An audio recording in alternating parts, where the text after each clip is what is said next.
Ako si Clarice, 25 taong gulang, at ako ang babaeng minahal ng isang nilalang na hindi para sa mundong ito.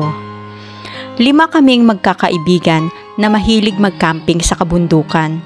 Isang gabi, napadpad kami sa isang lugar na hindi pamilyar, sa gitna ng gubat sa probinsya ng Antique.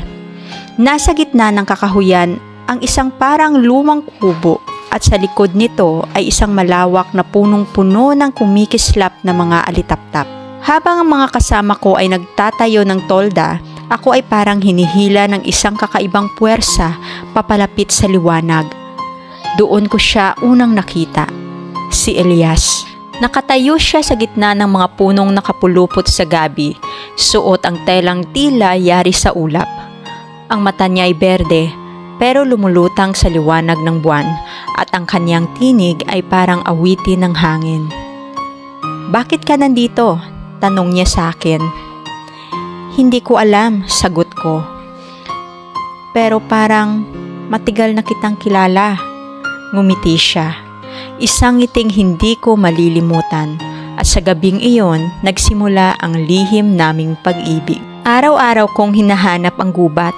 Tuwing gabi, naglalakad akong mag-isa patungo sa lumang daan, at tuwing gabi ay nandoon siya, naghihintay. Sa pagitan ng katahimikan at mga bulong ng mga dahon, nagkukwentuhan kami tungkol sa kanyang mundo. Engkanto si Elias, isa siyang tagapangalaga ng kalikasan, isinumpa na hindi makakalampas sa hangganan ng kubat.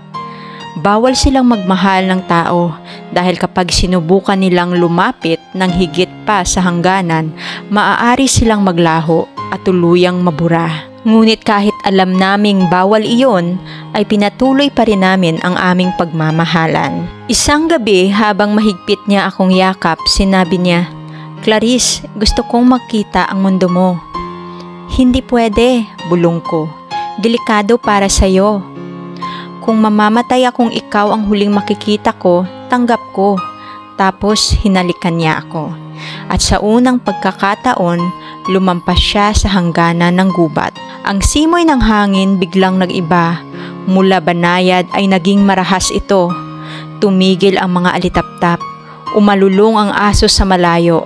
At mula sa ilalim ng lupa, narinig namin ang mga tinig ng mga nilalang na galit. Mula sa likuran ni Elias, bumuka ang lupa. Umusbong ang mga aninong may pulang mata. Humihila ng kadena ng apoy. "Binasag mo ang kasunduan, Elias," sabi ng isa. "Ang pagmamahal mo ay paglapastangan sa batas ng kalikasan. Kailangan kang bawiin." Hinawakan niya ang kamay ko, mahigpit, nanginginig. "Tumakbo ka, Clarice," pero hindi ko siya kayang iwan. Hinila niya ang mga anino pababa ng lupa, habang ako'y pilit niyang tinutulak palayo. "Mahal kita," sigaw niya habang unti-unti siyang nilalamon ng lupa at apoy. "Mahal kita, kahit kailanman ay hindi ako magkakaroon ng karapatang mahalin ka." At pagkatapos ng isang malakas na putok ng liwanag, nawala na si Elias. Isang taon nang lumipas, bumalik ako sa gubat. Wala na ang kubo, wala na ang mga alitaptap, pero sa paanan ng isang matandang puno, may tumutubong kakaibang bulaklak, kulay asul at lumiliwanag sa dilim. Sa tabi nito may isang pirasong tela, parang bahagi ng suot ni Elias noon. Hawak ko pa rin ito hanggang ngayon, at gabi-gabi, sa bawat ihip ng hangin, naririnig ko ang bulong, "Kung may ibang buhay man, doon kita muling hihintayin." Hindi lahat ng pagmamahal ay pinagpapala, lalo na kung ito'y sumasalungat sa batas ng kalikasan.